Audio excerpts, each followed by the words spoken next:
औज़ुबिल्लाहिमिनश्शैतानिर्रजीम बिस्मिल्लाहिर्रहमानिर्रहीम। चूँकि आज की जो तारीख है वो 12 अगस्त 2020 है। Subject English, class 9 part first on killing a tree, यानी जो पोएम है ऑन किलिंग ए ट्री जो जी पटेल ने लिखी है, इसको हम दो पार्ट्स में तकसीम करते हैं ताकि आपको भी आसानी हो जाए। तो पोएम का जो पहला स्टेंजा है उसमें कहते हैं, it takes much time to kill a tree, not a simple jab of the knife will do it. It has grown slowly, consuming the earth, rising out of it, feeding upon its crust, absorbing years of sunlight, air, water, and out of its leprous height, sprouting leaves. चूंकि killing of a tree, killing means how to cut a tree, किस तरह हम एक दरख्त को destroy कर सकते हैं। अमूमन हम सभी जानते हैं कि जो ग्रोथ है एक दरख्त की, जिस तरह हम एक दरख्त को लगाते हैं, एक बहुत बड़ा प्रोसेस है, आहिस्ता आहिस्ता ये दरख्त बड़ा हो जाता है। लेकिन जब इसी दरख्त को हम तो खत्म करना चाहेंगे तो इससे भी बड़ा प्रोसेस ये है, यानी ग्रोथ से भी बड़ा प्रोसेस दरख्त को डिस्ट्रॉय करना होता है। तो पोएम में इस तरह के वर्ड्स हैं, इमेजेस हैं जो सजेस्टिव हैं इस वायलेंस के, यानी जो ये वायलेंस हम कर रहे हैं डिस्ट्रॉइंग ऑफ ट्रीज, तो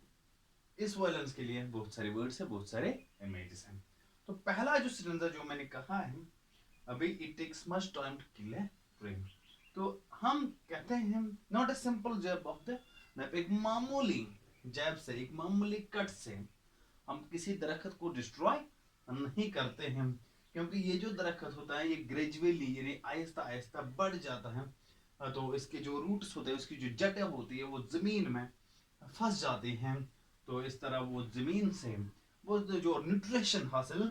करता है और आहिस्ता आहिस्ता बड़ा दरख्त बन जाता है। तो उस जमीन से क्योंकि उसकी जो फीडिंग हो रही है, तो जो जड़ें उसके नीचे होती हैं, तो अपन जो क्रस्ट होता है, जो सॉइल जो होती है, उसका जो टॉप लायर होता है, तो वहीं से उसकी जो जड़ें जो होती हैं वो सनलाइट अब्जॉर्ब करते हैं, यानी दरख्त के जो पेड़ वगैरह हैं वो भी है जो ब्रांच हैं सनलाइट अब्जॉर्ब करती हैं, एयर वाटर वगैरह, and out of it is leprocyte sprouting leaves. तो इसके जो डिस्कलर जो बार्क होता है, स्किन जो होती है लिप पर जैसी होती है, तो इसके बाद इस दरख्त के बहुत सारे लीव्स, यानी इस तरह वो जो ट्रंक जो होता है वो ग्रो हो जाता है और इसके जो लीव्स हैं निकल आते हैं। इसके बाद है दूसरा जो पार्ट है, इसका दूसरा जो स्टेंजा है इसका, so hack and chop but this alone won't do it, not so much pain will do it, the bleeding bark will heal and from close to the ground will rise golden green twins on its buffs, which if unchecked will expand again to form a size. So hack and chop,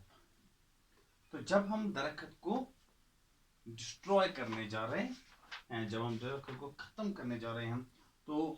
हम कभी कभार इसको मारते ही जा रहे हैं। तो मैंने cut and chopped bark of a tree, जब हम उसकी जो bark होते हैं, जो स्किन होती है, उसको मारते हैं, तो हम मुख्तलिफ पीसेस में इसको टुकड़े करते हैं, but that is not sufficient to destroy the tree. लेकिन वो भी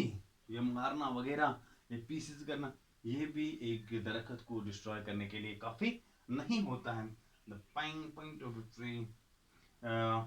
which gets it is